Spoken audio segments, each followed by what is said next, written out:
দেখুন না, আমি ওখানে যেই টিভিতে যেটা বলছিলাম, সেখানে একটা পর্যায়ে এসে আমি বলছি, আমার পাশে রাশেদ ছিল গণ অধিকার পরিষদের, এবং আমি মেন করেছিলাম, বলছিলাম যে রাশেদ, আমরা চাই রাশেদটা শুনলে কষ্ট পাবে, কিন্তু যদি খুব ভালো হতো যদি তরুণ প্রজন্ম তৈরি হয়ে যেত রাষ্ট্র ক্ষমতায় যাওয়ার জন্য।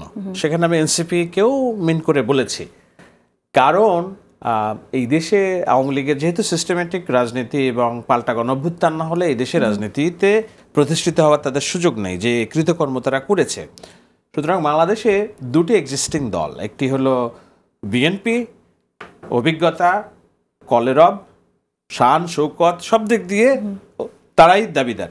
আরেকটা হচ্ছে তৃতীয় দল জামাত ইসলামী, যেটা এখন দ্বিতীয় দল হিসেবে সামনে এসেছে। এখন প্রধান বিরোধী দলও যদি হয় তাহলে সরকারি দলে যাওয়ার একটা সুযোগ তৈরি হয়, রাস্তা তৈরি হয়। অর্থাৎ সরকারি দলে যাওয়ার আগের স্টেপটা হলো প্রধান বিরোধী দল। জামাত ইসলামী কি বাংলাদেশের রাষ্ট্র ক্ষমতায়, বাংলাদেশের রাষ্ট্র পরিচালনা জামাত ইসলামের হাতে যাওয়া উচিত, না এই যে জুলাইয়ের যারা রোশনাই কিংবা গণ অধিকার পরিষদ, যারা তরুণ শিক্ষিত, যারা ইসলামিক আদর্শের কিন্তু মধ্যপন্থার রাজনীতি করে, তাদের হাতে যাওয়া উচিত? আমি সব সময় বলেছি, আজকেও বলছি, কালকেও বলছি, প্রতিদিনও বলবো, সেটা হলো এই বাংলাদেশের রাষ্ট্র ক্ষমতা এমন রাজনৈতিক দলের হাতে যাওয়া দরকার যার দায়ে বাংলাদেশ অভ্যুদয়ের কোনো দাগ নেই, হত্যাযজ্ঞের দাগ নেই, এবং যারা একজন নারীকে, এনসিপি আমি অনেক সমালোচনা করি, কিন্তু এনসিপির অন্তত 5 জন নারী নেতৃত্বের কথা আমি বলতে পারবো, 3 জন হিন্দু নেতৃত্বের কথা আমি বলতে পারবো, বিএনপির 5 জন নারী নেতৃত্বের কথা বলবো, হিন্দু নেতৃত্বের কথা আমি বলতে পারবো। এনসিপির গায়ে 71-এর হত্যাযজ্ঞের দাগ নাই, বিএনপির গায়ে 71-এর হত্যাযজ্ঞের দাগ নেই, 24-এর হত্যাযজ্ঞের দাগ নেই বিএনপির গায়ে, এনসিপির গায়েও নেই। সুতরাং আওয়ামী লীগের হাতে 24 হত্যাযজ্ঞের দাগ, জামাতের হাতে 71-এর হত্যাযজ্ঞের দাগ। আমি জামাত ইসলামীকে কোনোভাবেই বাংলাদেশের রাষ্ট্র ক্ষমতা, রাষ্ট্র পরিচালনার বিকল্প হিসেবে ভাবি না, ভাবতে চাই, এটা দেখতে চাই না।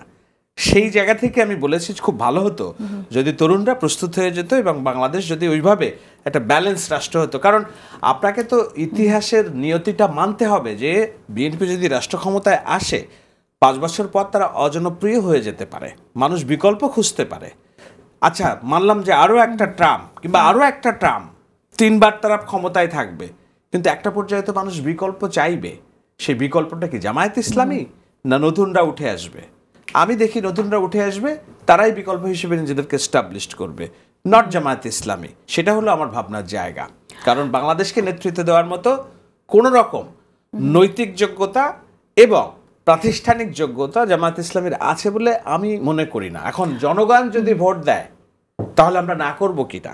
আচ্ছা, আমি একটু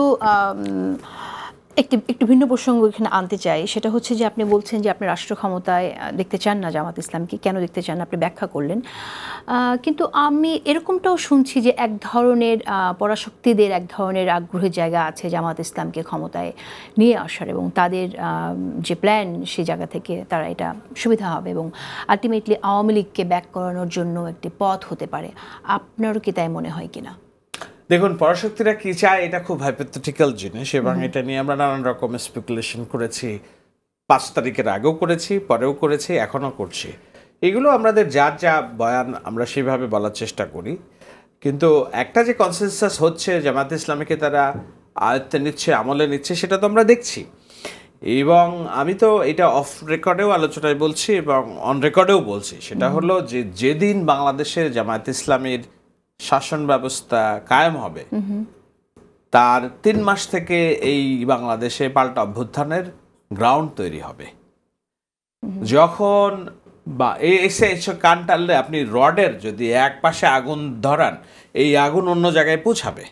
তো এখানে যখন চরম প্রতিক্রিয়াশীল ডানপন্থার একটি রাজনীতি তৈরি হবে, তখন শেখ হাসিনা বলতে পারবে যে ওয়েস্টকে দেখো, আমি বলেছিলাম আমি যে তাদেরকে এতটা বছর নির্যাতন অর্জন করেছি, কেন? কারণ আমি জানতাম দিস ইজ কামিং। তখন বাংলাদেশের সমস্ত সেকুলার প্রগতিশীল মানুষ দলমত নির্বিশেষে এক হয়ে যাবে জামায়াত ইসলামীর এগেনস্টে। এবং আব্দুল্লাহ তাহের তো বলেছেন যে যদি গাজাওয়াতুল হিন্দ হয়, আমরা 50 লক্ষ তরুণকে, তাদের গাজাওয়াতুল হিন্দ তাদের একটা বড় আগ্রহের জায়গা। গাজাওয়াতুল হিন্দ বলতে তারা কি বোঝাচ্ছেন? ভারতের 7 সিস্টারকে আনস্টেবল করবেন তারা। ভারতের 7 সিস্টারকে যখন আনস্টেবল করার কার্যক্রম শুরু হবে, দিল্লি মোদি তখন বলবে এটা আমার national security threat. National security threat বলে যদি কেন্দ্রের শাসন জারি করে ঢাকায়, এবং শেখ হাসিনা আওয়ামী লীগ তো ওখানে বসেই আছে এটাকে সমর্থন করার জন্য, অভ্যন্তরীণভাবে বাংলাদেশের সেকুলার সমাজ তখন জেগে উঠবে জামাত ইসলামের বিরুদ্ধে। আপনি দেখেন রাশিয়া ক্রিমিয়া দখল করেছে ন্যাশনাল সিকিউরিটি থ্রেটের কথা বলে। ইসরায়েল গাজায় 70,000 80,000 মানুষকে ধ্বংস করেছে, রক্তলীলা গঙ্গা বয়ে দিয়েছে সিকিউরিটির কথা বলে। ন্যাশনাল সিকিউরিটি থ্রেট যখন বলবে একটা রাষ্ট্র, তখন কেউ আর মানুষের অধিকার নিয়ে কথা বলবে না, যার গায়ে শক্তি বেশি সেই রক্ত গঙ্গা বইবে। এই সমস্ত অর্কেস্ট্রেটেড প্ল্যান এখানে বাংলাদেশের স্বাধীনতা সার্বভৌমত্বকে পুরোপুরি দিল্লির কবজায় দেওয়ার জন্য যে মাস্টার প্ল্যান। এটার সাথে কি বিএনপি অ্যাক্টিং চেয়ারপারসন তারেক জিয়ার ফিরতে আসার পেছনে যে ঝুঁকি কোনোভাবে কানেক্টেড বলে মনে হয়? আমি জানি না, উনি একটি খুব বড় রাজনৈতিক দলের নেতা, এবং আমার যে বুদ্ধি, আমার যে বিশ্লেষণ, আমার যে রাজনীতির জানাশোনা নিশ্চয়ই 1000 গুণ বেশি জানাশোনা ওনার, এবং উনি অনেক বেশি কানেক্টেড। আমি দেখি গ্রাউন্ড থেকে, উনি উপর থেকে সব কিছু অবজার্ভ করেন। সুতরাং তার হিসাব নিকাশের সাথে আমি মিলবো না। আমি কেবল আমার ভয়ের জায়গাটা বললাম যে এই দেশে যেদিন জামায়াত ইসলামের রাজনীতি প্রতিষ্ঠিত হবে তার 3 থেকে 3 বছরের মধ্যে পাল্টা অভ্যুত্থানের গ্রাউন্ড তৈরি হবে বাংলাদেশে। আচ্ছা, আমি আব্দুল আজিজ আপনার কাছে শুনি যে আপনার কি তাই মনে হয় কিনা কোনো রকম বাংলাদেশ নিয়ে অন্য কোনো পরাশক্তিগুলোর বা পাশের দেশের কারো কোনো এই ধরনের ষড়যন্ত্র আছে কিনা? পাশাপাশি এই যে কথাটি শাহেদ আলম বললেন যে জামাত ইসলামী ক্ষমতায় যদি আসেও তাহলে 3 মাসের মধ্যে একটা পাল্টা 3 থেকে 3 বছরের মধ্যে একটা পাল্টা অভ্যুত্থানের গ্রাউন্ড তৈরি হয়ে যাবে। আমি প্রথমে শাহেদ ভাইকে আমি বলবো, শাহেদ ভাইয়ের কে ক্ষমতায় আসবে আর কে আসবে না এই নির্ধারণ করার দায়িত্ব কি শাহেদ ভাই নিয়েছেন? আমি নিয়েছি, আমি নেব, আপনি নেবেন? শাহেদ ভাই যে দলের কথা বলছেন এটা যদি বিপরীত, উনি যদি বিপরীত অবস্থান থেকে নিতেন আমি তাহলে প্রতিবাদ করতাম। আপনি আমি কেউ না, এটা জনগণের দায়িত্ব। জনগণ যেটা আমাদের ওই জায়গাটাতে যেতে হবে, জনগণের উপরে এটা দায়িত্বটা দিতে হবে। আমাদের দায়িত্ব হচ্ছে সরকার যেন সুষ্ঠুভাবে একটা নির্বাচন সম্পন্ন করতে পারে, এই জায়গাটাতে আমাকে ফিরে যেতে হবে, নাম্বার 1। নাম্বার 2 হচ্ছে আমি বলি যে ওই যে আমি কেন বলেছি জি যে সেটা হলো যে বাংলাদেশে অপরাপার অনেকগুলো রাজনৈতিক দল আছে। আমি সবসময় বলেছি যার হাতে রক্তের দাগ তাকে বিচার করবেন, কিন্তু রাজনৈতিক স্বাধীনতা হরণ করবেন না। জামায়াত ইসলামী যখন এনসিপি জামাতের বি টিম হিসেবে খেলতো, এখনো খেলছে কিনা আমি জানি না, তাদেরকে দিয়ে একটা ইচ্ছাকৃত মব তৈরি করলো ঢাকা শহরে, 24 ঘন্টার মধ্যে আওয়ামী লীগকে নিষিদ্ধ করলো। এখন ইন্টারন্যাশনাল চাপটা সব প্রেশার করে আমি বারবার বলছি শেখ হাসিনারে ফাঁসি দেন, ওবায়দুল কাদের ফাঁসি দেন, বাট আপনি কেন একটা 20%, 15-20% রাজনৈতিক সমর্থন আছে একটি রাজনৈতিক দলকে আপনি রাজনীতির প্রক্রিয়ার বাইরে রাখবেন না? ওরা ফ্যাসিবাদের দোসর, ইসলামী শাসনতন্ত্র আন্দোলন ফ্যাসিবাদের দোসর ছিল, তাদেরকে নিয়ে আপনার 8 দলের জাতীয় পার্টিকে ফ্যাসিবাদের দোসর ছিল, ওকে মানলাম। এখন সব ফ্যাসিবাদের দোসর দিয়ে উনি বলছেন মানুষ যদি মেনে নেয়, চেনে, বাকি থাকে কি বিএনপি এবং জামাত। আমি ওই টকশোতে বলার চেষ্টা করছি, এখন এদের মধ্যে সবচেয়ে যোগ্য, এলিজেবল এবং শান শৌকত অভিজ্ঞতায় যেই দলটা এগিয়ে, তাদেরকে মিলে আমার মিলিয়নস অফ ডলার মধ্যপ্রাচ্যের টাকা, এবং সেই টাকায় যারা বয়ান উৎপাদন করে তারা একে চাঁদাবাজ, খারাপ, মানে অসৎ, দুর্নীতিবাজ, ভারতের এগুলা বলে নষ্ট করে, ঠিক আছে তাহলে জামাত ইসলাম আছে বেছে নাও। এখন জামাত ইসলাম যদি মানুষ ভোট দেবে, উনি বলছেন জনগণ যদি এখন জামাতকে ভোট দেয় আমরা কি করবো? এবং দিস ইজ নট ডেমোক্রেসি, সেটা আমি বলার চেষ্টা করি। আমি কিন্তু শাহেদ ভাই, আমি আপনাকে খুব ক্লিয়ার করে বলি, আমি আপনার ওই স্টেটমেন্টটার ক্ষেত্রে আমি বলেছি আপনার এই স্টেটমেন্টটা গণতান্ত্রিক নয়। আমি বলেছি আমাদের কাজটাও তো গণতান্ত্রিক হচ্ছে না। যাকে প্রতিপক্ষ হিসেবে বলছেন, জামাত ইসলামের রাজনীতি যখন নিষিদ্ধ হয়েছে আমি ইকুয়ালি প্রতিবাদ করেছি যে না, ইউ ক্যান স্টপ জামাত ইসলামের রাজনীতি। এক্স্যাক্টলি, আমি বলি আপনি যদি জামাতের প্রতিনিধি হয়ে যদি বিএনপি সম্পর্কে যদি এই কথা বলতেন যে বিএনপি আসলে এই হবে, আসতে দেওয়া হবে না, আমি একই প্রতিবাদ করতাম। ঠিক আছে, এইটা হচ্ছে আমার প্রথম বক্তব্য। 2 নম্বর, বাংলাদেশের আমি দুটো জিনিস বলেছেন, আমি দুটোরই একটা ছোট্ট করে আমি বলবো। বাংলাদেশের রাজনীতির যদি আমরা ইতিহাসটা দেখি, মানে আপনি যদি 47 পূর্ব, এই পূর্ব বাংলা, তারপরে পূর্ব পাকিস্তান, আজকের বাংলাদেশ, তো তাই না? এটা কি একটা স্বাধীন ভূখণ্ড হওয়ার মতো? এদেশের মানুষ তো একেবারে ভিখারি, 190 বছর শাসনে তো এদেশ তো পিষ্ট হয়ে গিয়েছিল, তাই না? কিন্তু দেখেন পুরা ভারতবর্ষ ভাগ হওয়ার সিদ্ধান্তের আগেই বাংলা ভাগ হওয়ার সিদ্ধান্তটা হলো, এবং তাও করলো আবার পশ্চিমবঙ্গের দাদা বাবুরা আমাদের, তাই না? বাংলাদেশের ইতিহাসটাই কিন্তু এদেশের মানুষ কিন্তু অসম্ভবকে সম্ভব করেছে। এই ভয়টা কিন্তু দেখানো হয়।